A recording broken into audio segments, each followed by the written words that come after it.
Hello class 10 students, कैसे हैं आप सब। आई होप आप सब बढ़िया होंगे। तो आइए हम एक और क्लास 10th का साइंस का पेपर सोल्व करते हैं। देखिए PT1 एग्ज़ाम आपके काफ़ी क्लोज है, कुछ स्कूल में स्टार्ट हो चुके हैं, कुछ के अभी बाकी है। तो आपको रिवीजन के लिए सबसे बेहतर तरीका है जो और स्कूलों में हो रहे पेपर्स हैं उनको सोल्व करो। उससे मोस्ट इंपॉर्टेंट क्वेश्चंस भी क्लियर हो जाएंगे, आपके रिवीजन भी हो जाएगा और आपको अप्रोच पता चलेगी आप पेपर में कैसे एग्ज़ाम को दोगे। तो यही हमारे सामने PM श्री केंद्रीय विद्यालय में आया पीरियडिक टेस्ट 1 का एक साइंस का पेपर आपके सामने है, जो 225 के लिए 2025-26 के लिए शेड्यूल हुआ था। आइए चलते हैं सेक्शन पार्ट ए पर। सेक्शन ए जिसमें 8 मल्टीपल चॉइस क्वेश्चन है एक एक नंबर का। सेक्शन बी कहता है 16 क्वेश्चन है जिसमें एक एक नंबर के, और ये केस बेस्ड क्वेश्चन है। फिर उसके बाद सेक्शन सी आएगा आपका 6 क्वेश्चन का, जिसमें 2 और 3 मार्क्स के क्वेश्चन है। पार्ट ए पर question number 1, Pb plus CuCl2 gives PbCl2 plus Cu। तो बेसिकली यहाँ पर कौन सी केमिकल रिएक्शन हो रही है आपको बताना है। The above reaction is an example of combination, double displacement, decomposition और डिस्प्लेसमेंट। तो आप देख सकते हैं इस इक्वेशन में आपके पास लेड है, कॉपर क्लोराइड है। तो अब यहाँ आप ध्यान से देखो कि कॉपर क्लोराइड में से कॉपर बाहर निकल जाता है और ये अलग हो जाता है, और यहाँ लेड क्लोराइड के साथ मिलके, तो यहाँ पर लेड ने कॉपर को हटा दिया अपनी जगह से। अब जो लेड कॉपर को हटाकर यहाँ जुड़ेगा तो ये किसको खिसका रहा है, कॉपर को खिसका रहा है। इसका मतलब है खिसका रहा है मतलब डिस्प्लेसमेंट। तो आपकी ऑप्शन डी बिल्कुल सही होगा। ये कौन सी रिएक्शन है, डिस्प्लेसमेंट रिएक्शन है। अब ऐसा क्यों हो रहा है, बेसिकली ऐसा इसलिए हो रहा है क्योंकि जो आपका कॉपर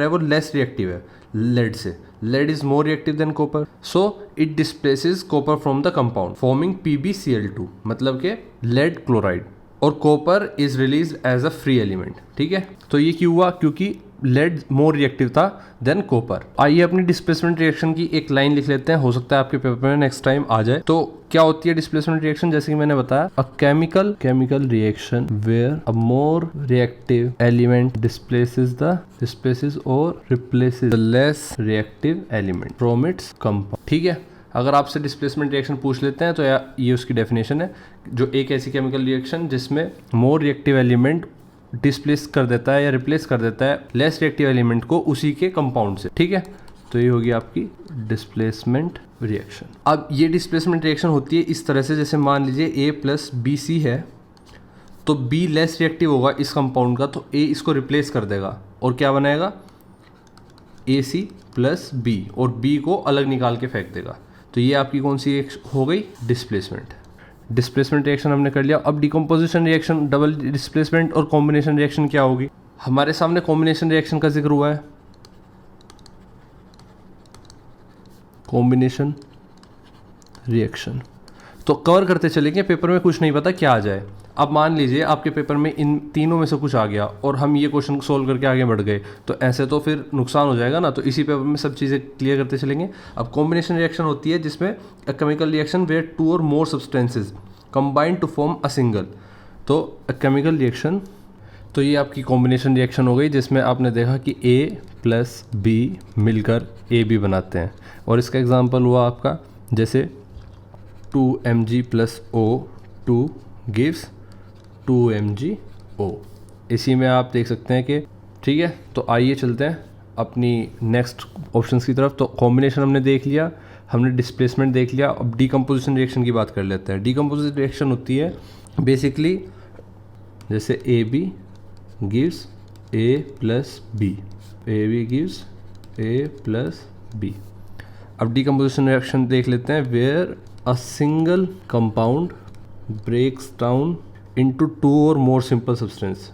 ठीक है, इसका एक सिंपल एग्जांपल है कार्बनिक एसिड इन सोडा। आपने देखा होगा जब आप कोक की बोतल खोलते हैं तो खोलते ही एकदम फिज निकल कर आते हैं, बहुत सारे एकदम से ऊपर तक आती है। वो क्या होती है, वो एक रिएक्शन स्टार्ट हो जाती है बोतल को ओपन करते ही। उसी को देखते हैं, वही एक एग्जांपल बेस्ट है जो आपको याद रखने में मदद करेगा कि डिकम्पोजिशन रिएक्शन क्या होती है।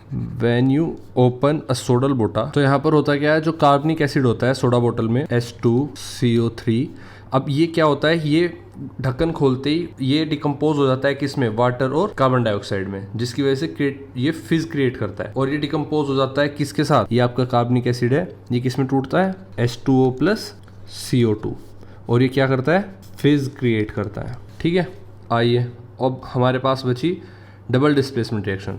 अब जैसे कि हमने पढ़ा डिस्प्लेसमेंट रिएक्शन क्या होती है, डबल डिस्प्लेसमेंट देख लेते हैं। डिस्प्लेसमेंट, इसमें क्या होता है, मोर रिएक्टिव एलिमेंट जो होता है रिप्लेस करता है लेस रिएक्टिव एलिमेंट को। ठीक है, मोर रिएक्टिव एलिमेंट रिप्लेस करता है लेस रिएक्टिव को।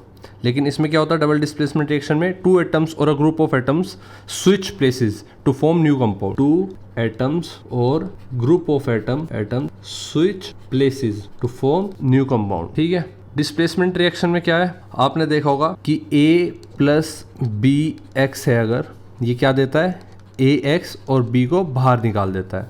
वहीं डबल डिस्प्लेसमेंट रिएक्शन में क्या होगा कि अगर A B plus C D है तो आपको देगा वो A C plus B D. यहाँ पर क्या हुआ, सी और बी ने अपनी जगह शिफ्ट कर ली, एक दूसरे के साथ एक्सचेंज कर ली। लेकिन यहाँ पर क्या हुआ, बी को बाहर निकाल दिया गया और ए एक्स के साथ आ गया।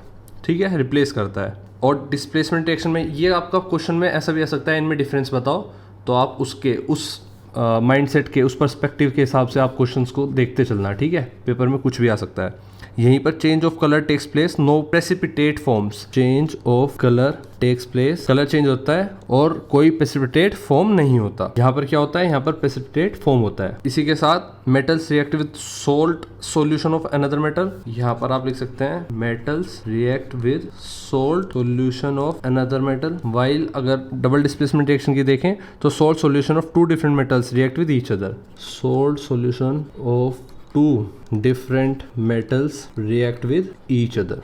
यहाँ पर दोनों सॉल्ट सॉल्यूशन एक दूसरे के साथ रिएक्ट करते हैं, यहाँ पर मेटल करता है दूसरे मेटल के सॉल्ट सॉल्यूशन के साथ रिएक्ट। एग्जाम्पल के तौर पर देख लेते हैं आप, Zn प्लस CuSO4 आपकी इक्वेशन, ZnSO4 प्लस Cu। और इसका एग्जाम्पल देख लेते हैं, Na2SO4 plus BaCl2 gives 2NaCl plus BaSO4। ठीक है, ये आपकी इक्वेशन हो गई। इसी के साथ हमने अपना डिस्प्लेसमेंट रिएक्शन और डबल डिस्प्लेसमेंट रिएक्शन को समझा और हमारा डिस्प्लेसमेंट आंसर भी क्लिक हो गया। अब चलते हैं नेक्स्ट क्वेश्चन की तरफ। Question number 2, the mirror having reflection surface curved outward. तो जो रिफ्लेक्शन सरफेस है वो कर्व्ड आउटवर्ड्स बाहर को निकल रही है। ठीक है, ये आपका मिरर है जिसमें जो आपकी शाइनी सरफेस है, जो रिफ्लेक्टिव सरफेस है वो ये है। अब इसमें पूछा गया है कि ये कौन सा मिरर होगा, the mirror having reflection surface curved outwards. तो ये प्लेन मिरर कहलाएगा, कॉन्वेक्स मिरर कहलाएगा, या कॉनकेव मिरर कहलाएगा, या सिलेंड्रिकल मिरर कहलाएगा। तो जैसे कि आपको पता है ये क्या मिरर कहलाएगा, कॉन्वेक्स मिरर, कॉन्वेक्स मिरर। और इसी का उलट अगर ये इस तरह से बना होता और इधर आपकी शाइनी साइड होती तो ये कॉनकेव मिरर कहलाता। आइए नेक्स्ट क्वेश्चन की तरफ बढ़ते हैं। क्वेश्चन नंबर 3, ऑप्शन सी बिल्कुल सही होगा इसका। क्वेश्चन नंबर 3 कहता है what would be the ratio of oxygen gas to hydrogen in the given chemical process. तो आपके सामने केमिकल प्रोसेस हो रहा है। अब इसमें पूछा है कि किस रेशियो में आपका ऑक्सीजन गैस और हाइड्रोजन गैस इसमें आ जाएंगी। इसमें टेस्ट ट्यूब में यहाँ पर एक प्रोसेस है जिसमें निकल के आएंगी हाइड्रोजन और ऑक्सीजन गैस, तो वो किस रेशियो में निकल कर आएंगी। तो वाटर कंटेन्स 2 पार्ट हाइड्रोजन और 1 पार्ट। वाटर के अंदर आपके 2 पार्ट होते हैं, एक हाइड्रोजन और एक ऑक्सीजन। इसी के साथ the amount of hydrogen and oxygen produced during the electrolysis of water. ये आपका क्या हो रहा है, इलेक्ट्रोलाइसिस ऑफ वाटर। ये आपकी बुक में एक्टिविटी है आपकी। तो ये किस फॉर्म में, 2:1 की फॉर्म में गैसेस को निकालेगी। ठीक है, एक टेस्ट ट्यूब में आ जाएगी आपकी हाइड्रोजन, एक टेस्ट ट्यूब में आएगी ऑक्सीजन। और आप देख भी पा रहे हो कि यहाँ पर एक में डबल है, एक में जो गैस है वो उस दूसरी गैस से हाइट में ज़्यादा है। तो जब आप एक मग में ड्रिल करके टेस्ट ट्यूब्स को यहाँ पर लगा देते हो और उसके अंदर कार्बन इलेक्ट्रोड्स को रबड़ के थ्रू फंसा देते हो इन पॉइंट्स पर, और उसके ऊपर से टेस्ट ट्यूब बंद कर देते हो, और फिर वाटर में कुछ डाइल्यूट सल्फ्यूरिक एसिड मिला देते हो, कुछ ड्रॉप्स, और फिर आप 6 वोल्ट की बैटरी से जो आपने कार्बन इलेक्ट्रोड्स कनेक्ट की थी उनमें करंट फ्लो होने देते हो कुछ समय के लिए, और आप इसको बिल्कुल भी डिस्टर्ब नहीं करते। तो आप ऑब्जर्व करोगे कि दोनों इलेक्ट्रोड्स पर कुछ बबल्स आ जाएंगे। तो ये बबल क्या करेंगे, डिस्प्लेस करेंगे वाटर को टेस्ट ट्यूब में। These bubbles displace water in the test tubes। और इसी के साथ आपकी हाइड्रोजन गैस एक टेस्ट ट्यूब में और ऑक्सीजन गैस एक टेस्ट ट्यूब में इकट्ठा हो जाएंगी, और उन गैसेस का रेशियो क्या होगा, हमेशा 2:1 होगा। तो आपका ऑप्शन बिल्कुल सही होगा, ऑप्शन सी बिल्कुल सही है। क्वेश्चन नंबर 4 की तरफ चलते हैं। The enzymes pepsin and trypsin are secreted respectively by. तो आपको ये हमेशा याद रखना है, पेपर के लिए बहुत इंपॉर्टेंट है। ट्रिप्सिन और पेप्सिन ये कौन सिक्रीट करता है, किसके द्वारा सिक्रीट होती है। तो पहला stomach pancreas, salivary gland and stomach, liver, pancreas, liver and salivary gland. तो pepsin is secreted by the stomach and trypsin are secreted by the pancreas. तो ऑप्शन ए बिल्कुल सही होगा। ये दोनों ही एंजाइम्स बहुत मेजर रोल प्ले करते हैं प्रोटीन को डाइजेस्ट करने में, but pepsin works in an acidic environment of the stomach and trypsin works in the slightly alkaline environment of the small intestine. तो ये आपकी एल्कलाइन एनवायरनमेंट में काम करती है स्मॉल इंटेस्टाइन में, और ये आपका स्टमक के एसिडिक एनवायरनमेंट में काम करता है। ठीक है, जब हम पेप्सी पीते हैं पेट में जाती है, और ट्रिप लंबी होती है, तो हमारे पेनक्रियाज कहाँ मिलती है? स्मॉल इंटेस्टाइन में। तो स्मॉल इंटेस्टाइन भी लंबी होती है, तो पेनक्रियाज और स्टमक से आप ऐसे याद रख सकते हैं। तो ऑप्शन ए बिल्कुल सही होगा। क्वेश्चन नंबर 5 पे चलते हैं। The table given below shows the reaction of a few elements with acid and bases to evolve hydrogen gas. Which of these elements form amphoteric oxides. तो एम्फोटेरिक ऑक्साइड्स होते हैं, ये क्या होते हैं? ये एक तरह के मेटल ऑक्साइड्स हैं दैट शोज बोथ एसिडिक और बेसिक नेचर को शो करते हैं। बोथ एसिडिक और बेसिक नेचर को शो करते हैं। इन्हीं को आप कहते हैं amphoteric oxides. For example aluminium oxide और जिंक ऑक्साइड्स, ये क्या है? आपके एम्फोटेरिक ऑक्साइड्स हैं। इस टेबल में आपको दे दिया गया कि कुछ एलिमेंट है, एक बिहेवियर करता है ना ही एसिड की तरह बिहेव करता है, ना ही बेस नेचर है उसका। दूसरा एलिमेंट है बी, एसिड की तरह बिहेव करता है और बेस की तरह इसका नेचर है। सी एलिमेंट का दोनों तरह नहीं है। डी एलिमेंट का एसिड नेचर भी है और बेस नेचर भी है। तो बी और डी कौन से होंगे? एम्फोटेरिक ऑक्साइड्स होंगे। तो ऑप्शन डी बिल्कुल सही होगा आपका। क्वेश्चन नंबर 6 की तरफ बढ़ते हैं। Identify gas A in the following experiment. आपके पास एक एक्सपेरिमेंट चल रहा है जो एक्टिविटी भी है एनसीईआरटी में। इसमें बेसिकली हो क्या रहा है, आप देखो कि इस एक ट्यूब में, हमारे पास टेस्ट ट्यूब में डाइल्यूट सल्फ्यूरिक एसिड पहले से है। इसमें हम कुछ जिंक ग्रेन्यूल्स डाल देंगे, कुछ जिंक के टुकड़े डाल देंगे। अब ये जो टुकड़े डालेंगे हम जिंक के डाइल्यूट सल्फ्यूरिक एसिड में, तो होगा क्या कि इसके एक कुछ बबल्स निकलेंगे। बबल्स निकलने के बाद ये इस पाइप से जुड़ी हुई रास्ते से निकलकर इस सोप सॉल्यूशन में जा रहे हैं, और सोप सॉल्यूशन में जब बबल्स निकलेंगे तो ये बबल्स बन के बाहर निकलेंगे जिनको हम देख पाएंगे। और अगर हम कैंडल से उन बबल्स पर मतलब हीट ले जाए, आग फायर को ले जाए, तो ये पॉप साउंड में बर्न होंगे, मतलब एकदम से फटेंगे और पॉप साउंड क्रिएट करेंगे।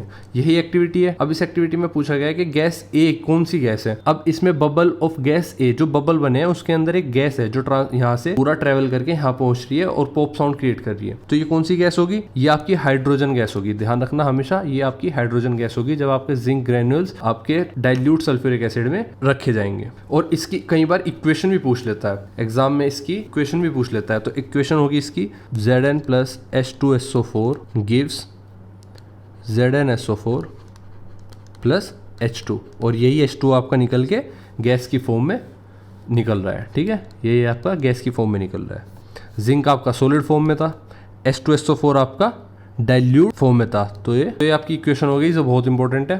क्वेश्चन नंबर 7 की तरफ चलते हैं। Which plant tissue transport waters and minerals from the root to leaf. देखो प्लांट में ना दो ही चीज ऐसे ट्रेवल करती है जिसका ट्रांसपोर्टेशन होता है, एक वाटर और मिनरल का, और एक फूड और शुगर का। तो अब आपको देखना है कौन सा क्या करता है। तो आपके पास यहाँ पर ऑप्शन है ए जाइलम, बी फ्लोएम, सी पेरेन्काइमा और डी कोलेनकाइमा। तो पेरेन्काइमा कोलेनकाइमा को अभी देखते हैं। जो हमारा ट्रांसपोर्ट का काम करते हैं वो जाइलम और फ्लोएम करते हैं। तो आपका जाइलम वाटर और मिनरल को ट्रांसपोर्ट करने के लिए रिस्पॉन्सिबल होता है। तो ऑप्शन ए तो यहाँ पर बिल्कुल सही होगा। ठीक है, अब आप याद कैसे रखेंगे? तो आपके पास फ्लोएम बचा। फ्लोएम क्या करता है? फूड और शुगर को ट्रांसपोर्ट करता है। जब फोटोसिंथेसिस होने के बाद शुगर क्रिएट होती है तो उस शुगर को भी ट्रांसपोर्ट करता है और मेजर रोल प्ले करता है फूड को ट्रांसपोर्ट करने में। अब याद कैसे रखोगे? याद रखोगे आप फूड से। देखो फूड में भी एफ जो है फ की साउंड निकालता है, और फ्लोएम में भी पीएच क्या है? फ की साउंड निकालता है। तो ये दोनों तो एक दूसरे से लिंक कर गए। बचा क्या? Water mineral. तो वाटर मिनरल किसके साथ ट्रांसपोर्ट होता है? कौन ट्रांसपोर्ट करता है? जाइलम।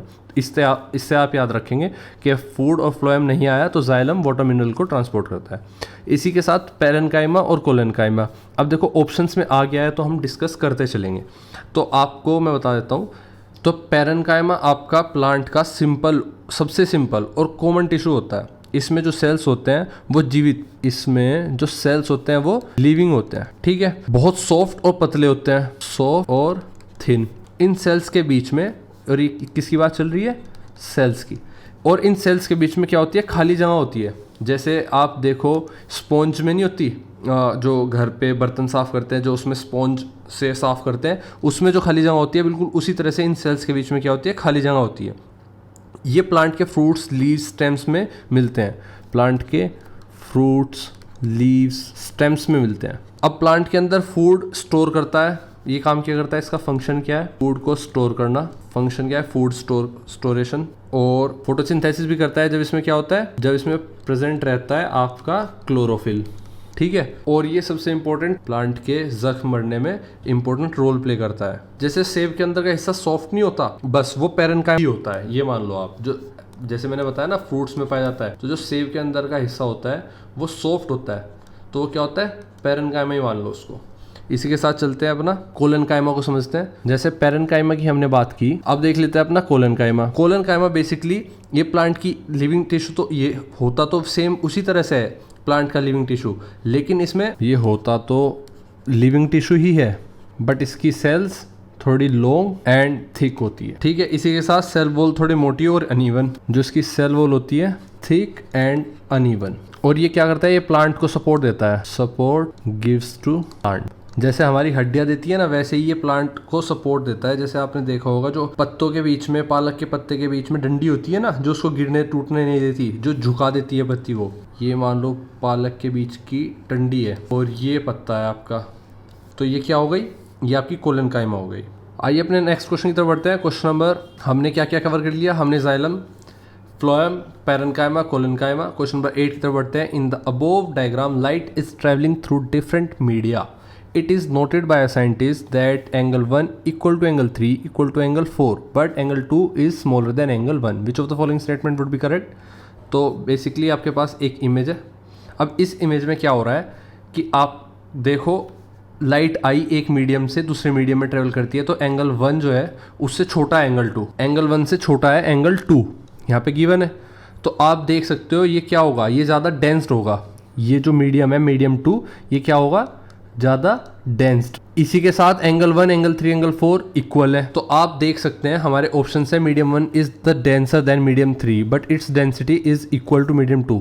गलत बात है, तो मीडियम 1 की डेंसिटी मीडियम 2 के इक्वल नहीं है, ये आपका गलत होगा। Medium 2 is the rarest medium, ऐसा कुछ नहीं है, ऐसी कोई इन्फॉर्मेशन गिवन नहीं है। ऑप्शन सी कहता है medium 3 is denser than medium 1, तो मीडियम 3 डेंसर नहीं हो सकता, क्योंकि दोनों में जब लाइट एंटर कर रही है तो दोनों की एंगल सिमिलर बन रहा है। Medium 1 and medium 3 are essentially the same medium, but medium 2 is denser than 1 and 3। अब क्योंकि 1 और 3 दोनों इक्वल हैं और 1 और 3 का एंगल 2 से ज्यादा है, इसलिए दोनों लेस डेंसर है और मीडियम 2 क्या है, ज्यादा डेंसर है, तो but medium 2 is denser than 1 and 3, तो ऑप्शन डी बिल्कुल सही होगा हमारा। अगर एक मीडियम से दूसरे मीडियम में जाते हुए लाइट का एंगल कम बनता है, तो इसका मतलब है जो दूसरा आपका मीडियम होगा जिसमें वो एंटर कर रहा है, लाइट कर रही है, तो वो डेंसर होगी, ठीक है, वो मीडियम डेंसर होगा। आइए चलते हैं इसके साथ पार्ट बी देख लेते हैं। Read the given information and answer the following questions. Case है आपके सामने, ionic bonding occurs between elements that have a large difference in electronegativity.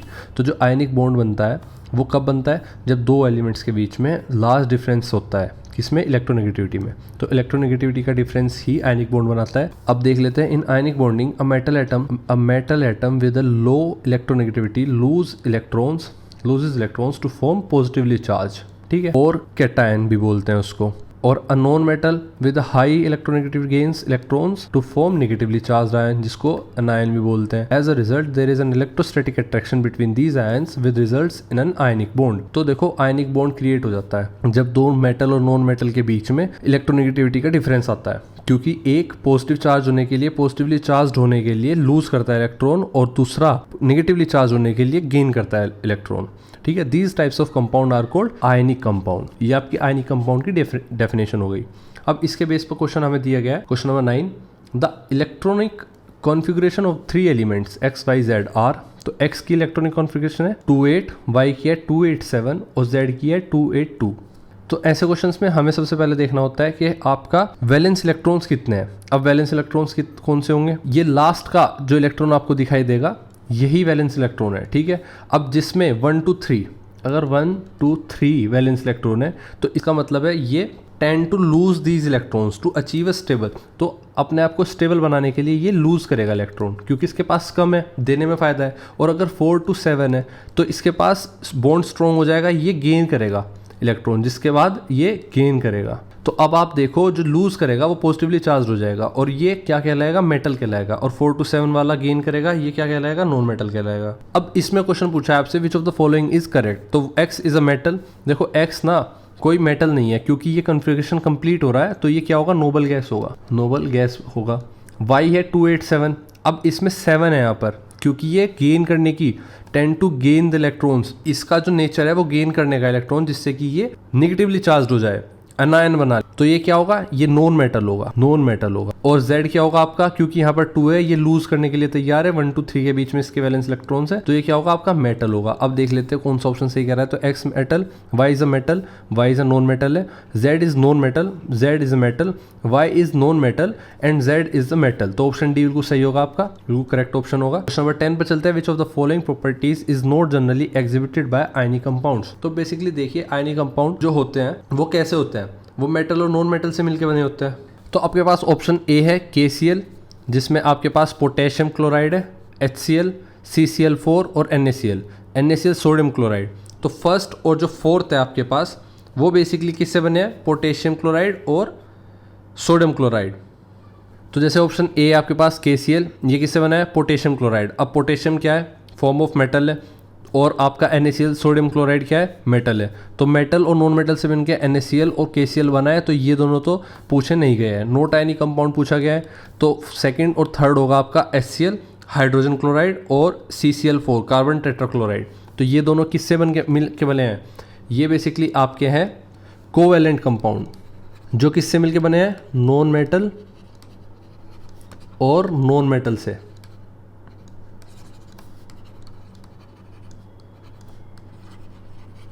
ठीक है, नॉन मेटल और नॉन मेटल से मिलकर कोवैलेंट कंपाउंड बने हैं, जिसमें क्या हुआ है, सिर्फ शेयरिंग ऑफ इलेक्ट्रॉन्स हुआ है।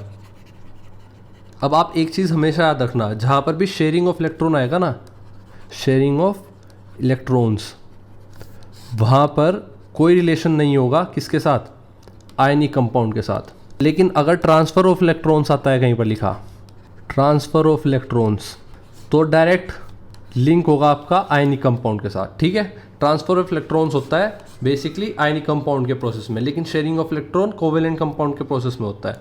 तो आपके सामने HCl और CCl4 क्या है, ऑप्शन बिल्कुल सही होंगे। तो ऑप्शन देख लेते हैं second and third, D option, C option, B option, second and third बिल्कुल सही ऑप्शन है।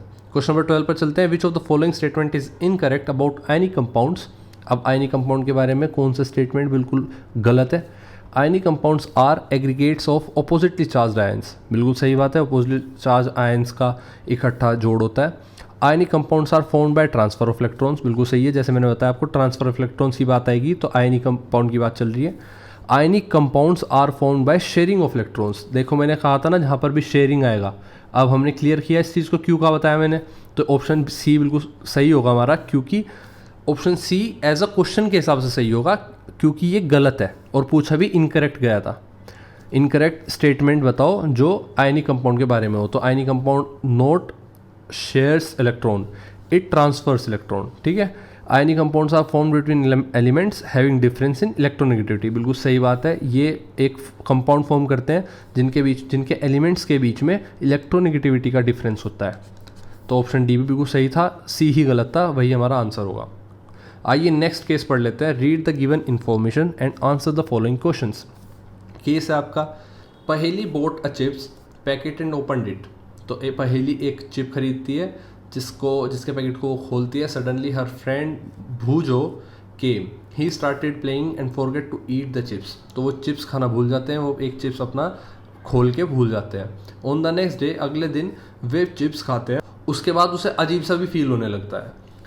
शी टोल्ड हर मदर, अपनी मदर को बताती है और वो डॉक्टर के पास लेके जाती है। डॉक्टर उसको कहता है ये इसलिए हुआ है क्योंकि इन्होंने रेंसिड चिप्स खा लिए। रेंसिड मतलब सड़े हुए चिप्स खा लिए हैं। वो वाली रेंसिड का बेसिकली मतलब वो होता है जो ऑयली या जंक फूड होता है और वो ऑक्सीडाइज होने के बाद सड़ जाता है। He gave medicine by which Paheli became well within a few days, कुछ दिन बाद दवाई खा के पहेली ठीक हो गई। आइए क्वेश्चन देख लेते हैं, ये आपका केस हो गया। क्वेश्चन 13 पूछता है इसमें, which inert gas is used in these packets due to which chips remain fresh for a long time in a sealed packet. अब देखो ये तो मल्टीपल चॉइस क्वेश्चन है, बट ये सेम क्वेश्चन आपके पेपर में ना लॉन्ग टर्म में भी आ सकता है। तो आपको इसको ऐसे ही करना है जैसे आप सीख रहे हो, ठीक है। तो चिप्स के पैकेट में ऐसी कौन सी गैस भरी होती है जिसकी वजह से वो चीज़ सड़ती नहीं है जब तक पैकेट बंद है? तो N2, नाइट्रोजन भरी रहती है। अब नाइट्रोजन क्यों भरती है? चिप्स के पैकेट में नाइट्रोजन गैस भरी जाती है क्योंकि ये एक इनर्ट गैस है। क्या है? Inert gas. और इनर्ट गैस का काम क्या होता है? ये कैसी होती है? ये रिएक्ट नहीं करती जल्दी से किसी के साथ, ठीक है। अगर ये रिएक्ट नहीं करती किसी के साथ तो ये और रिएक्शन होने से भी रोकती है, क्योंकि उसमें और गैस तो नहीं है पैकेट में, और इसके रहते ऑक्सीजन भी उसमें हट जाती है, तो जिसकी वजह से, जिसकी मदद से ऑक्सीडाइज नहीं होते चिप्स और फ्रेश बने रहते हैं, ठीक है, ऑक्सीडेशन नहीं हो। नेक्स्ट क्वेश्चन की तरफ बढ़ते हैं, question number 14, why do chips remain fresh for a longer time in a sealed packet. तो क्वेश्चन पूछ रहा है आपसे क्यों लंबे समय तक के लिए चिप्स सील्ड पैकेट में फ्रेश बने रहते हैं सील्ड पैकेट में chips for a long time, ठीक है। ऑप्शन ए कहता है चिप्स गोट मॉइस्चर, क्योंकि चिप मॉइस्चर मतलब मॉइस्चर चला जाता है, ऐसा तो नहीं है। ऑप्शन बी कहता है gas of the chips got removed, जो गैस है चिप्स की वो निकल जाती है, ऐसा भी नहीं है। सी कहता है fat and oil of the chips get oxidised, जो फैट और ऑयल है चिप्स के ऊपर वो ऑक्सीडाइज हो जाते हैं, नहीं, इसकी वजह से तो और ज़्यादा चिप्स सड़ जाते हैं। और डी नन, तो ऑप्शन डी सही होगा। यहाँ पर वो एक भी तरीका नहीं दिया गया जिससे कि आपके सील्ड पैकेट लंबे समय तक फ्रेश रहे। अगर इस 14th क्वेश्चन के ऑप्शंस हमारे पास होते हैं because air is completely removed from the packet, यहाँ पर अगर बिकॉज लिखा होता, ठीक है, और हमारे पास एक ऑप्शन होता because the packet is filled with nitrogen gas, option हम बना लेते हैं एक, ऑप्शन डी, और एक ऑप्शन बना लेते हैं E, because the packet is field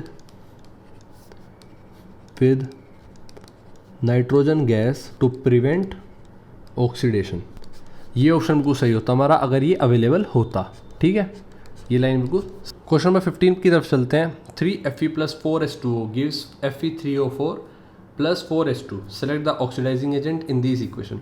अब देखो हमारे पास एक इक्वेशन है जिसमें हमें ऑक्सीडेशन, हमारे इसमें ऑक्सीडेशन हो रहा है क्योंकि H2O मिल रही है जाके Fe के साथ, और ये एक अलग कंपाउंड बना रहे हैं तो जिसमें H2 अलग हो गया, तो हमें बताना है कि ऑक्सीडाइजिंग एजेंट इसमें क्या है।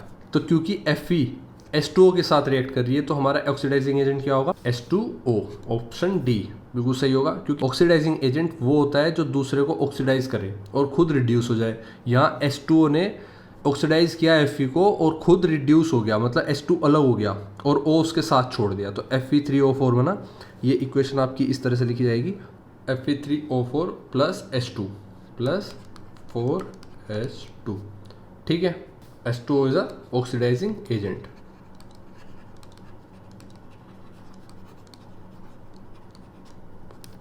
आइए नेक्स्ट क्वेश्चन तक बढ़ते हैं। Question number 16, when Ag is oxidised, मतलब सिल्वर जब ऑक्सीडाइज होता है, it gets a black coating of, किसकी ब्लैक कोट चढ़ जाती है उसके ऊपर? अब ये होता है हवा में मॉइस्चर के कारण, हवा के और सल्फर के कॉन्टैक्ट में आते ही सिल्वर बनाता है सिल्वर सल्फाइड। तो सिल्वर सल्फाइड कौन सा होगा जिसकी ब्लैक कोट होती है? G2S। आपका ऑप्शन भी बिल्कुल सही होगा। ये एक काली कोटिंग होती है बेसिकली, जो आपको पुराने चांदी के सामान पर दिख जाएगी। नेक्स्ट क्वेश्चन तक बढ़ते हैं अपने, question number 17। I think we have the next case. तो हमारे पास नेक्स्ट केस ये है। केस में Rishan experienced muscular cramps during the training session for his upcoming football match. Mister Sen, his coach advised him on a schedule of some aerobic exercises to overcome his problem of muscular cramps. Rishan followed his coach's advice and did not face the problem of muscular cramp again during his match. तो एक match के दौरान उसको muscular cramp आ गया exercise के दौरान, और फिर उसके कोच ने उसको सजेस्ट किया कि आप एरोबिक एक्सरसाइज करो, जिसके बाद उसको वो क्रैम्प आने बंद हो गए। अब इसके क्वेश्चंस की तरफ बढ़ते हैं। क्वेश्चन नंबर 17 कहता है the proteins and lipids essential for building the cell membrane are manufactured by. तो प्रोटीन और लिपिड्स बेसिकली फैट होता है, ठीक है, ये बहुत इसेंशियल है सेल मेम्ब्रेन को बनाने के लिए। ये किसके बने होते हैं? Respiration, digestion, nutrition, excretion. तो ऑप्शन सी बिल्कुल सही होगा, न्यूट्रिशन के बने होते हैं आपके protein and lipids. Question number 18 कहता है anaerobic respiration in muscle often leads to cramp due to conversion of pyruvate to ethanol, conversion of pyruvate to glucose, conversion of glucose to pyruvate और conversion of pyruvate to lactic acid। तो आपका option D बिल्कुल सही होगा, conversion of pyruvate to lactic acid। इसके साथ question number 19 पर चलते हैं। The respiratory pigment in human being is, तो रेस्पिरेटरी पिगमेंट कौन सा होता है ह्यूमन बीइंग में? हीमोग्लोबिन। ऑप्शन सी बिल्कुल सही होगा, हीमोग्लोबिन।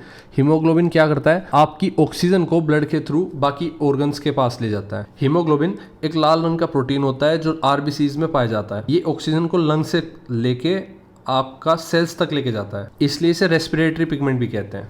ठीक है, हीमोग्लोबिन। ऑप्शन सी आपका बिल्कुल सही होगा। क्वेश्चन नंबर डी पे चलते हैं। In which part of the respiratory system gases exchange takes place, तो किस पार्ट में, रेस्पिरेटरी सिस्टम के किस पार्ट में गैसेस का एक्सचेंज होता है? तो एल्वियोली, फेरिंक्स, लेरिंक्स और ट्रेकिया। तो ऑप्शन ए बिल्कुल सही होगा, एल्वियोली। एल्वियोली बेसिकली लंग्स के अंदर छोटी छोटी एयर सैक्स होते हैं, मतलब छोटे छोटे छेद होते हैं। यहीं पर ऑक्सीजन ब्लड में जाता है और कार्बन डाइऑक्साइड ब्लड से निकलती है। इस प्रोसेस को गैसेस एक्सचेंज भी कहते हैं। मतलब आपने जो ऑक्सीजन ली ब्लड में हो जाएगी और ब्लड से कार्बन डाइऑक्साइड वापस लंग्स में आएगी जिसको आप छोड़ते हो, तो वो किन किन सैक्स के थ्रू होता है, किन छेदों के थ्रू होता है, उन छेदों को ही एल्वियोली बोलते हैं। ये लंग्स में पाए जाते हैं। क्वेश्चन नंबर 21 पर चलते हैं, जो कि एक observe the given picture and answer the following questions. तो आपके पास कुछ लेंस और मिरर की पिक्चर्स गिवन है, ये आपको दिख रही होगी। आपके पास इधर मिरर्स हैं और इधर लेंसेज हैं। Phenomena in the case of mirror and lens respectively are, तो जो लेंस और मिरर के अंदर फिनोमिना होता है वो बताना है आपको। तो पहले मिरर का बताना है, फिर लेंस का। तो मिरर का होता है रिफ्लेक्शन और लेंस का होता है रिफ्रैक्शन। तो देख लेते हैं option C reflection, reflection, option B reflection and refraction. तो ऑप्शन बी बिल्कुल सही होगा, रिफ्लेक्शन एंड रिफ्रैक्शन। ठीक है, ध्यान से देखो, रिफ्लेक्शन मिरर में होता है और रिफ्रैक्शन लेंस में होता है। Question number 22, which one of the following is a diverging mirror और लेंस। तो डाइवर्जिंग मिरर और लेंस कौन सा होता है? तो डाइवर्जिंग मिरर या लेंस के बारे में बताना है। Concave lens, convex mirror, convex lens और कॉनकेव मिरर। तो कॉन्वेक्स मिरर आपका बिल्कुल सही है, ऑप्शन सेकंड। और दूसरा कॉनकेव लेंस, तो ऑप्शन फर्स्ट एंड सेकंड आपका बिल्कुल सही होगा, ऑप्शन डी बिल्कुल सही होगा। 3, विच of the above amongst two lens and two mirrors is used at hairpin bends on road। तो hairpin bends कौन से होते हैं? बेसिकली वो यू टर्न रोड होती हैं जो बिल्कुल जिग जैग होती है। तो अगर बिल्कुल हेयरपिन जैसा मोड है रोड का और इस मोड पर जो मिरर लगे होते हैं वो कौन से होते हैं? वो होते हैं कॉन्वेक्स मिरर, जैसे कि अभी बताया, क्योंकि ये डाइवर्जिंग होते हैं। अगर लाइट इधर से आएगी तो ये फैल जाएगी, दूर तक दिखाएगी। ठीक है, दूर तक दिखाता है। तो ये आपका बाहर को निकला हुआ लेंस होता है, जो आपने देखा भी होगा। इस तरफ से लाइट जाती है, काफी दूर तक दिखता है। क्वेश्चन नंबर 24 पर चलते हैं। Arjun wants to obtain a sharp image beyond 2f using 2f मतलब focus 2f using a convex lens where the object should be placed. तो ऑब्जेक्ट को कहाँ रखा जाना चाहिए कि अर्जुन को 2f के बियॉन्ड एक शार्प इमेज दिखाई दे? आइए देख लेते हैं, और वो भी कॉन्वेक्स लेंस के साथ। अब जैसे मैंने बताया आपको, ये आपका कॉन्वेक्स लेंस होता है। अब पूछा गया है कि 2f के बियॉन्ड इमेज बननी चाहिए। ये आपका f, ये आपका 2f। तो बेसिकली इसमें आप ऑब्जेक्ट को f1 और 2f के बीच में रखेंगे। 2f1 f1 इसके बीच में रखेंगे तो यहाँ से एक इमेज जाके आपकी कहाँ पर बनेगी? ये आपकी इमेज यहाँ पर बनेगी, जो कि बियॉन्ड 2f होगी। ठीक है, तो इसी फिगर के साथ अभी हमने समझा कि इमेज अगर ऑब्जेक्ट यहाँ होगा तो इमेज बियॉन्ड 2f बनेगी। अगर ऑब्जेक्ट f1 f2 के, अगर ऑब्जेक्ट f 2f के बीच में होगा तो इमेज यहाँ पर बनेगी, इन्वर्टेड बनेगी और बियॉन्ड 2f बनेगी। तो आइए अपना देख लेते हैं option between f2f at f1 between f1 o at infinity. तो ऑप्शन बी बिल्कुल सही होगा, between f1 and 2f। Part सी देख लेते हैं। Question number 25, show the formation of Na2O by the transfer of electrons. तो Na2O कैसे फॉर्म हुआ इन इलेक्ट्रॉन के ट्रांसफर होने की वजह से? तो आइए देख लेते हैं। तो Na2 हमारे पास है सोडियम ऑक्साइड, और सोडियम ऑक्साइड कैसे बना? Transfer of electrons from sodium atom to an oxygen atom. Sodium के पास 1 वैलेंस इलेक्ट्रॉन था जो कि 10 टू लूज। अब ये जब लूज करने के लिए तैयार है, स्टेबल होने के लिए, और ऑक्सीजन के पास 6 वैलेंस इलेक्ट्रॉन है। ऑक्सीजन है 6 वैलेंस इलेक्ट्रॉन, तो इसको चाहिए 2। अब इसके सोडियम के पास 1 है, तो 2 सोडियम जाके ऑक्सीजन के पास जुड़ जाएंगे, तो वो शेयर करके जुड़ जाएंगे। 2 सोडियम आपके Na और Na जाके ऑक्सीजन के पास जुड़ जाएंगे, 1 ऑक्सीजन के पास जुड़ जाएंगे। अब 1 ऑक्सीजन के पास जुड़ेंगे तो ये क्या बनेगा? Na2O। अब इसको 2 चाहिए थे और Na मिलकर 2 इसको दे दिए, और ये इन्होंने क्या किया? शेयर किया, ट्रांसफर नहीं किया, शेयर किया। ट्रांसफर ऑफ इलेक्ट्रॉन्स बोल दिया गया है by the transfer of electrons, but इन्होंने क्या किया? शेयर किया। तो आइए formation of N2O by the transfer of electrons देख लेते हैं। अब क्योंकि इसमें ट्रांसफर हो रहा है इलेक्ट्रॉन्स का, तो ये क्या बनता है? ये आयनिक कंपाउंड बनाता है। अब देखो हमारे पास Na है, इसका इलेक्ट्रॉनिक कॉन्फ़िगरेशन क्या होगा? 281। तो 281 से हमने क्या देखा? इसके पास 1 इलेक्ट्रॉन है जिसको ये छोड़ना चाहता है, जिसको ये लूज़ करना चाहता है। और ऑक्सीजन के पास क्या है इलेक्ट्रॉनिक कॉन्फ़िगरेशन 2 और 6। अब ये क्या चाहता है, 2 को पाना चाहता है, 2 को गेन करना चाहता है। तो इसको कैसे लिखेंगे, Na के पास एक इलेक्ट्रॉन और एक और Na लेंगे, एक और इलेक्ट्रॉन, क्योंकि किसको, ऑक्सीजन को कितने चाहिए, 2 चाहिए। ऑक्सीजन के पास कितने हैं, 1 2 3 4 एंड 5 6, 2 चाहिए। एक ये गया, एक ये गया, ये मिलके क्या बनाएगा, 2Na पॉजिटिव था और O2 निगेटिव था। अब ये दो मिलके इसको ऑक्सीजन को दे देंगे तो ये मिलके क्या बनाएंगे, Na2O। ठीक है, ये इसकी फॉर्मेशन है। आइए नेक्स्ट क्वेश्चन की तरफ बढ़ते हैं। क्वेश्चन नंबर 25 का B part, why do ionic compounds have high melting point. तो ये आंसर हम लिखवा चुके हैं पहले, why do ionic compounds have high melting points, because इसीलिए कहता हूँ हर क्वेश्चन कहीं ना कहीं काम आ जाता है। तो ionic compound have high melting and boiling points due to strong electrostatic force and are general soluble in water and are generally soluble in water and conduct electricity in the molten state। Question number और given part पर चलते हैं, give reason. तो option A में कहा गया है platinum gold and silver are use to make jewellery. तो प्लेटिनम गोल्ड सिल्वर ही क्यों यूज होता है ज्वेलरी को बनाने में। तो वैसे तो हमने जैसे देखा, हमने आंसर हमारे पास है, लेकिन फिर भी Y do ionic compound have high melting points, इसके लिए अलग से लिख लेते हैं। Because the strong electrostatic force between oppositely charged ions require a large amount of energy to break them। ठीक है, that is why ionic compounds have high melting points। next question पर चलते हैं, give reason। ऑप्शन ए पूछता है platinum gold and silver are use to make jewellery. तो jewellery में हमेशा प्लेटिनम गोल्ड और सिल्वर ही क्यों यूज होता है। आइए अपना आंसर लिख, देखो क्योंकि आप ये समझो प्लेटिनम गोल्ड और सिल्वर एक तो एक चमकदार होते हैं, शाइनी मेटल है, ठीक है, मेलेबल है, इनको ईजिली शेप दी जा सकती है, नॉन रिएक्टिव होते हैं, मतलब हवा पानी या एसिड से जल्दी से ख़राब नहीं होते। तो प्लेटिनम, अपना आंसर लिखते हैं हम, platinum gold and silver are use to make jewellery because they are lustrous मतलब शाइन, मेलिएबल शेप दी जा सकती है अलग अलग, and do not corrode easily मतलब जल्दी से कोई भी रिएक्शन नहीं करते, जल्दी से जंग नहीं खाते। ठीक है, ये आपका आंसर हो गया। ऑप्शन बी की तरफ बढ़ते हैं। ऑप्शन ए हो गया sodium potassium and lithium are stored under oil, give reason. अब इसका रीजन देख लेते हैं। आपको पता है सोडियम, पोटेशियम और लिथियम ये क्या है, हाईली रिएक्टिव है, स्पेशली वाटर और एयर से। अगर हवा से कांटेक्ट हो जाए तो फिर ये एक्सप्लोजन भी हो सकता है, इसलिए इन्हें ऑयल के अंदर रखा जाता है। तो सोडियम पोटेशियम, तो आपने आंसर लिख लिया, sodium potassium and lithium are stored under oil because they are highly reactive and react vigorously with air and water, storing them under oil prevent this reaction. तो इस रिएक्शन को बचाने के लिए हम उसको ऑयल में रखते हैं, वरना एयर और वाटर के साथ मिलके एक्सप्लोजन तक कर सकती है। ठीक है, इसी के साथ क्वेश्चन नंबर 26 पर चलते हैं। What are the secretion of gastric glands present in the wall of stomach and also write the function of one of them. तो बताना है आपका जो गैस्ट्रिक ग्लैंड है स्टमक की वॉल पर, वो क्या सिक्रेट करता है और उनमें से किसी एक का फंक्शन भी बताना है। तो 26 क्वेश्चन आपका पूछ रहा है गैस्ट्रिक ग्लैंड्स से ये 3 चीज़ें निकलती हैं, कौन सी। फर्स्ट हाइड्रोक्लोरिक एसिड HCl, इसके बाद second pepsin enzyme, third mucus. तो इनमें से किसी एक का फंक्शन बताना है। आइए इसका फंक्शन बताते हैं। हाइड्रोक्लोरिक एसिड का फंक्शन ये है कि हाइड्रोक्लोरिक एसिड जो है वो बैक्टीरिया को किल करता है, it kills bacteria and makes the stomach acidic। क्यों एसिडिक क्यों बनाए रखता है स्टमक को, which helps pepsin to work, जो हेल्प करता है पेप्सिन को वर्क करने के लिए इन डाइजेशन। ये इसका फंक्शन हो गया हाइड्रोक्लोरिक एसिड का। आइए नेक्स्ट क्वेश्चन पर चलते हैं। और पार्ट कहता है explain the 3 events occurs during the process of photosynthesis. तो फोटोसिंथेसिस के दौरान आपके सामने 3 प्रोसेस होते हैं, उनको एक्सप्लेन करना है। देखो हमें पता है कि फोटोसिंथेसिस में 3 मेजर इवेंट्स कौन से होते हैं, हमें वो पता है। लिखते हैं, पहले लिख लेते हैं, photosynthesis is the process in plants to make food using sunlight. The 3 events of photosynthesis are, first one है आपका absorption of light energy by chlorophyll. Second है conversion of light energy into chemical energy.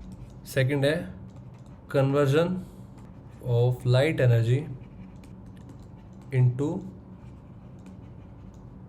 Chemical energy. and splitting of water into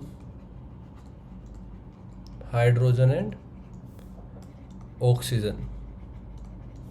third है तो basically reduction of carbon dioxide into carbohydrates like glucose और hydrogen. तो carbon dioxide किस में टूट जाती है? कार्बोहाइड्रेट्स में टूट जाती है ग्लूकोज की तरह, और हाइड्रोजन में टूट जाती है. पहले लाइट एब्जॉर्ब करती है क्लोरोफिल के द्वारा, सनलाइट को एब्जॉर्ब किया जाता है क्लोरोफिल के द्वारा, फिर उसको लाइट इन केमिकल एनर्जी में तब्दील किया जाता है, फिर उसको वाटर और हाइड्रोजन वाटर को तोड़ दिया जाता है हाइड्रोजन और ऑक्सीजन में, और तीसरा कार्बन डाइऑक्साइड रिलीज की जाती है. तो अब ये तीन हमारे मेन इवेंट हो गए फोटोसिंथेसिस में.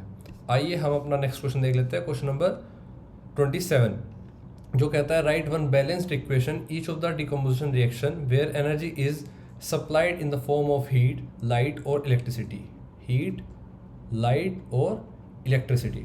तो देखो डिकम्पोजिशन रिएक्शन में एक कंपाउंड टूट के दो या दो से ज़्यादा प्रोडक्ट्स बनाता है, और इसमें एनर्जी चाहिए होती है. हीट, लाइट या इलेक्ट्रिसिटी कुछ भी हो सकती है. अब जो हीट यूज़ करता है उसको बोलते हैं हम थर्मल डिकम्पोजिशन. जो हीट यूज़ करता है उसको बोलते हैं हम थर्मल डिकम्पोजिशन. ठीक है. जो लाइट यूज़ करता है उसको बोलते हैं हम फोटोलिटिक डिकम्पोजिशन. और जो इलेक्ट्रिसिटी यूज़ करता है उसको बोलते हैं हम इलेक्ट्रोलाइटिक डिकम्पोजिशन. Electrolytic decomposition. ठीक है, समझ जाना. इसके बाद अब इसमें एक आपको बैलेंस्ड इक्वेशन बतानी है. ठीक है, डिकम्पोजिशन रिएक्शन जिसमें हर एक को अलग अलग दिखाना. तो फर्स्ट वन हीट से ले लेते हैं. Thermal decomposition. थर्मल डिकम्पोजिशन का एग्जांपल होगा आपका CaCO3 गिव्स आपका CaO प्लस CO2. ठीक है. Calcium carbonate breaks with heat. Calcium carbonate breaks with heat के साथ ही चलते हैं हम अपना दूसरा देख लेते हैं. दूसरा हमारा किससे था? लाइट से. इसको क्या बोलेंगे? फोटोलिटिक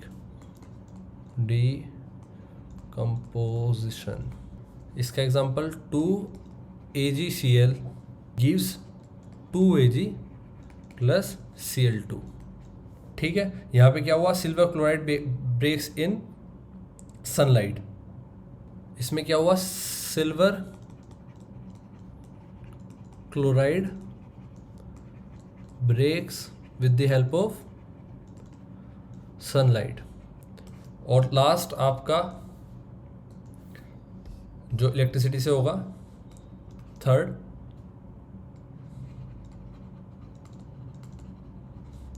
जिसको हम इलेक्ट्रोलाइटिक डिकम्पोजिशन बोलेंगे. Electrolytic decomposition. इसका एग्जांपल है आपका 2H2O gives 2H2 plus O2. ये हमने ऊपर भी देखा था. देखो सिल्वर क्लोराइड भी ब्रेक होता है, वो ऊपर देखा हमने. ठीक है. थर्मल डिकम्पोजिशन पे ऊपर एग्जांपल में देखा था हमने.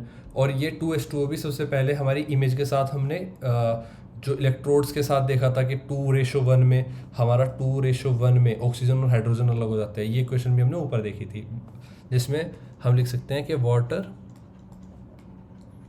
Breaks into hydrogen and oxygen using electricity. ठीक है. आइए नेक्स्ट क्वेश्चन की तरफ बढ़ते हैं अपने. हमारा नेक्स्ट क्वेश्चन है और पार्ट है 27 का. A solution of a substance X is used for white washing.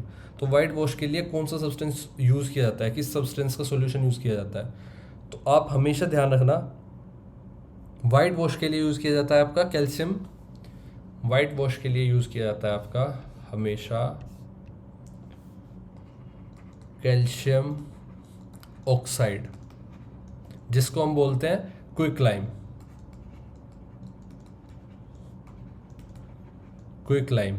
और इसका फॉर्मूला क्या है? इसका फॉर्मूला है आपका CaO. ये आपका फॉर्मूला हो गया. देखो आप समझो, कैल्शियम ऑक्साइड जिसको क्विकलाइम बोलते हैं, ये इनिशियल सब्सटेंस है जो वाइट वॉश में यूज़ होता है. बट इसको मिलाया जाता है वाटर में। किस में? इसको मिलाया जाता है वाटर के साथ। और ये कौन सा कंपाउंड बना देता है? ये बनाता है आपका स्लेक्ट लाइम, जिसको हम कैल्शियम हाइड्रोक्साइड भी बोलते हैं। क्या बोलते हैं? कैल्शियम। ये क्या मिलेगा आपको?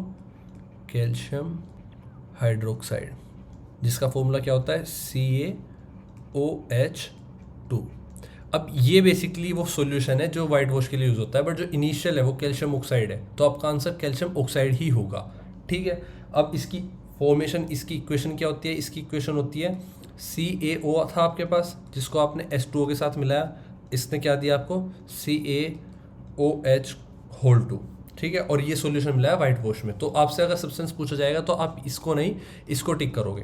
ठीक है, CaO कैल्शियम ऑक्साइड, जिसको हम क्विक लाइम भी बोलते हैं, और कैल्शियम हाइड्रोक्साइड, जिसको हम स्लेक्ट लाइम भी बोलते हैं। इसको क्या बोलते हैं हम? इसको बोलते हैं हम स्लेक्ट लाइम। ठीक है, याद रखना। Next, name the substance and right it's formula. तो सब्सटेंस लिख दिया हमने, सब्सटेंस लिख लिया कैल्शियम ऑक्साइड, और फॉर्मूला भी लिख दिया CaO। सेकंड क्वेश्चन पूछता है right the balance reaction of the substance X named in above with water. तो हमने ये भी कंप्लीट कर लिया, साथ के साथ वाटर के साथ कंप्लीट कर दी इसकी बैलेंस्ड इक्वेशन। ये आपका सेकंड का आंसर हो गया। ठीक है, सेकंड का आंसर हो गया। क्वेश्चन नंबर 8 पे चलते हैं। Boojho took sulphur powder on a spatula and heated it. He collected the gas evolve by inverting a test tube over it as shown in the figure. तो फिगर तो आपको शायद नहीं दी गई, बट भूजो ने एक सल्फर पाउडर लिया, स्पैटुला पर उसको हीट कर दिया डालकर। ही कलेक्टेड द गैस, उसको गैस मिली, involve by inverting a test tube, जिसको उसने रख लिया टेस्ट ट्यूब को उल्टा करने के बाद। ऑप्शन ए पूछता है what will be the action of gas on a moist litmus paper. तो मॉइस्ट लिटमस पेपर पर उसका एक्शन क्या हो? तो ऑप्शन ए का आंसर होगा it will turn. Litmus paper क्या होगा?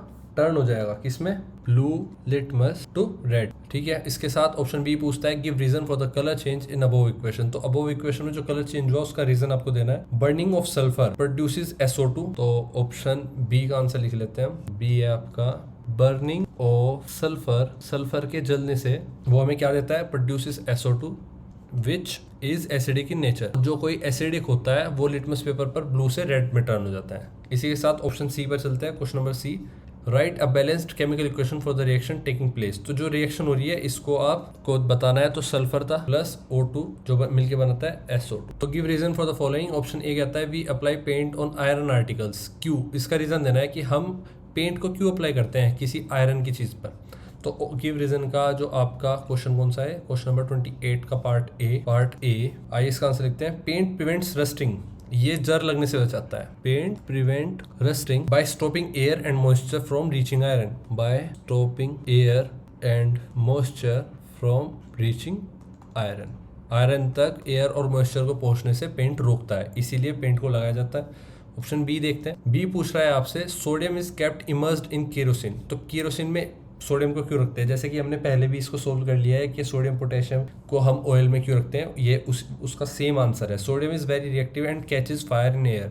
Sodium is very reactive and catches fire in air. Kerosene prevents it from reacting with air.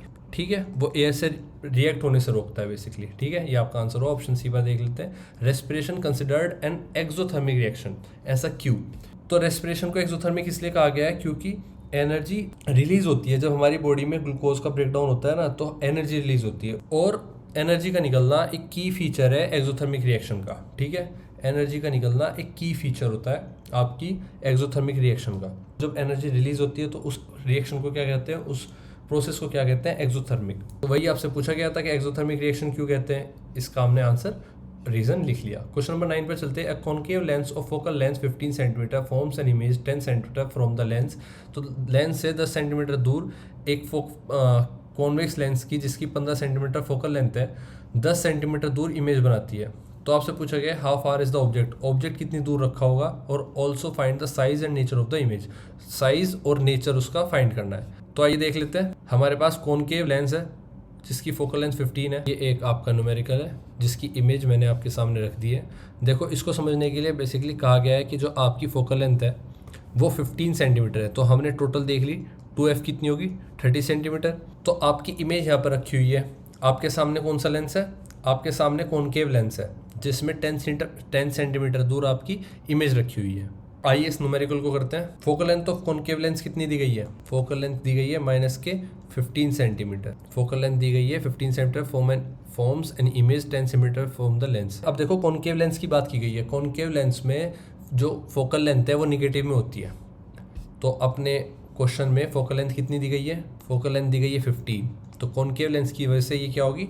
-15 centimetre लिख लेते हैं, लिखना ज़रूरी है। कॉनकेव लेंस है हमारे पास सिर्फ इस वजह से। इसके बाद देखते हैं हमारे पास क्या क्या अवेलेबल है। इमेज डिस्टेंस जो कि आपका v होता है -10 सेंटीमीटर, क्योंकि image formed by concave lens is virtual and on the same side. Because image formed by concave lens is virtual and on the same side. Same side बनती है image और virtual होती है, ठीक है, निगेटिव में लेंगे।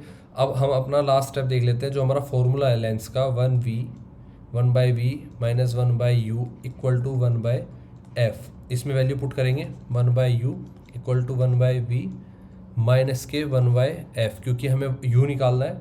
तो 1/u इक्वल टू 1/-10 माइनस 1/-15, और ये सोल्व होकर आपका 1/u इक्वल टू आ जाएगा -3 + 2 डिवाइड बाई 30, जो कि होगा आपका -1/30। तो आपका आ जाएगा u इक्वल टू -30। अब इसका मैग्नीफिकेशन देख लेते हैं। मैग्नीफिकेशन का फॉर्मूला होता है m के वो कितनी होगी, m इक्वल टू v/u। अब इस फॉर्मूले में वैल्यू पुट करते हैं m इक्वल टू -10/-30, जो कि होगा आपका 1/3। अब जो इमेज है वो 1/3 हो जाएगी, मतलब कि जो ऑब्जेक्ट था उससे 1/3 हो जाएगी आपकी इमेज। तो आपकी जो मैग्नीफिकेशन है वो 1/3 हो जाएगी। तो जिसके बाद हमें पता चलेगा इसका नेचर। u निगेटिव है, because u is negative the object is placed 30 centimetre. The object is placed 30 centimetre in front of the lens, ठीक है। m is positive, the image is erect and virtual. The image is erect and virtual. इससे हमें पता चला image erect और virtual है। देखो image सीधी खड़ी है और हमारे सामने है, इमेजनरी नहीं है, ठीक है, वर्चुअल होगी। इसी के साथ m क्योंकि स्मॉलर देन 1 है, m मॉड्यूल होगा बेसिकली। तो the image diminish smaller than the object. Image जो होगी, image smaller than the object. अब आप इसमें देख सकते हैं ध्यान से। तो इमेज कैसी होगी इसकी 1/3। देखो हमने देखा भी था इमेज कैसी होगी 1/3। और क्वेश्चन में बोला गया था कि जो कॉनकेव लेंस है उसकी फोकल लेंथ 15 सेंटीमीटर, एक इमेज बनाता है 10 सेंटीमीटर लेंस से। तो पूछा गया है ऑब्जेक्ट कितनी दूर होगा, तो वही हमने निकाला है कि ऑब्जेक्ट होगा उसका 10 सेंटीमीटर दूर। और ये हमारी इमेज रही जिसको हमने अभी निकाला कि ये डिमिनिश्ड होगी और वर्चुअल इरेक्ट होगी। आइए नेक्स्ट क्वेश्चन की तरफ बढ़ते हैं। ये आपका न्यूमेरिकल हो गया, आप स्क्रीनशॉट ले सकते हो। नेक्स्ट क्वेश्चन की तरफ बढ़ते हैं। Question number 30, draw a neat and clean diagram of human excretory system with proper labelling. तो प्रॉपर लेबलिंग के साथ आपको एक्सक्रीटरी सिस्टम का डायग्राम बनाना है।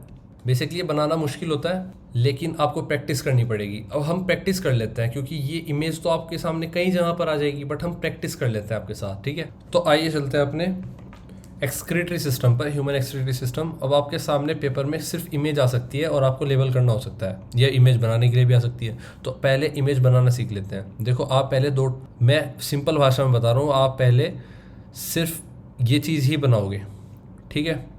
और मैं ये बहुत फ्रेंकली कह रहा हूँ कि आपको याद करना सीखना होगा। तो ऐसे ही मतलब कुछ बनाना सीखना है तो आपको ऐसे ही फन में बनाना सीखना होगा। जैसे आपने 2 पाइपलाइन बना ली, जिसके बाद आपने ये इस तरफ जोड़ा। अब क्या हुआ कि ये पाइपलाइन एक पाइपलाइन हो गई, ठीक है। अब ये दूसरी पाइपलाइन आई है, इसको छोड़ेंगे ऐसे, ये इसके साथ ही निकलेगी और ये वाली पाइपलाइन भी इधर जुड़ेगी, इसके साथ इस वाली पाइपलाइन को इस तरफ जोड़ा जाएगा। अब यहाँ पर क्या होगी अपनी किडनी, और ये अपना ऊपर एड्रिनल ग्लैंड, ठीक है। और यहाँ पर किडनी के नीचे चलते हुए हमारा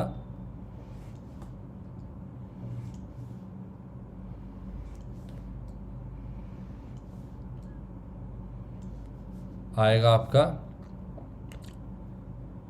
यूरेटर, यूरेटर ये किस में जाके जुड़ेगा, ब्लैडर में, ये यूरेथ्रा, ये यूरिनरी ब्लैडर, ये आपकी renal artery, kidney, left kidney, right kidney, adrenal gland, adrenal gland. अभी मैंने आपको ऑलमोस्ट बनाना सिखाया है, ठीक है। अब आप इसको एक को डार्क कर दोगे जिससे कि आपको अलग ही डिफ्रेंशिएट कर सको। और ये दोनों नीचे जा रही हैं, ऐसे इधर निकल रही हैं। कुछ बुक्स तो दिखाती भी नहीं निकलती हो, ठीक है, तो इसमें कोई दिक्कत नहीं है। अब इस इमेज को बनाना सीख लिया, इसी के साथ चलते हैं इसकी मेन इमेज पर जो एनसीईआरटी में गिवन है। आपको इसको देख के इसको रेफरेंस बना के बनाना है। अब देखो जो ये ब्लू कलर की आ रही है, इन्फीरियर वेना केवा आ रही है। तो ये वेना केवा आ रही है जो इसके साइड में ही दोनों तरफ किडनी होती है, किडनी के ऊपर चिपका होता है आपका एड्रिनल ग्लैंड, ये आपका एड्रिनल ग्लैंड हो गया। इसके साथ पेल्विस इसके अंदर होता है, किडनी के अंदर, मेडुला भी इसके अंदर, ये बिल्कुल ऐसे पत्तियां जैसा जो भी है, और कोर्टेक्स ये बाहर होती है जो लेयर, ये होती है। फिर रेड कलर की जो दिख रही है डोर्सल ओर्टा, और ये पाइपलाइन जो आ रही है किडनी से यूरेटरी ब्लैडर की तरफ, ये यूरेटर, और लास्ट में यूरेथ्रा। नेक्स्ट क्वेश्चन की तरफ बढ़ते हैं। क्वेश्चन नंबर 38 का second part, draw a neat and clean diagram of human digestive system with proper labelling. अब इसको भी आपको प्रैक्टिस करना होगा। इसका मैं स्क्रीनशॉट दिखाता हूँ और इसकी प्रैक्टिस आप करोगे खुद। कैसे करोगे? इसकी प्रैक्टिस आप करोगे खुद।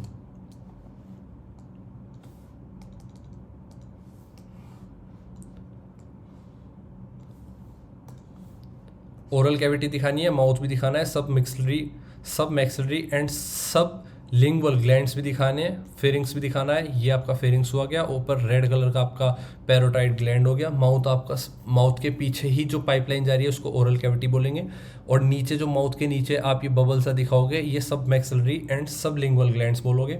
फिर लीवर आपका अलग हो जाएगा, गैल ब्लैडर आपका लीवर के अंदर हो जाएगा, स्टमक लीवर के साइड में हो जाएगा, पेनक्रियास ये स्मॉल इंटेस्टाइन और लीवर के बीच में एक लंबा सा जो दिख रहा है पेनक्रियास बनाओगे आप। ड्यूडोनम आप ये जो पाइपलाइन बनाओगे स्टमक से इंटेस्टाइन की तरफ जाती हुई।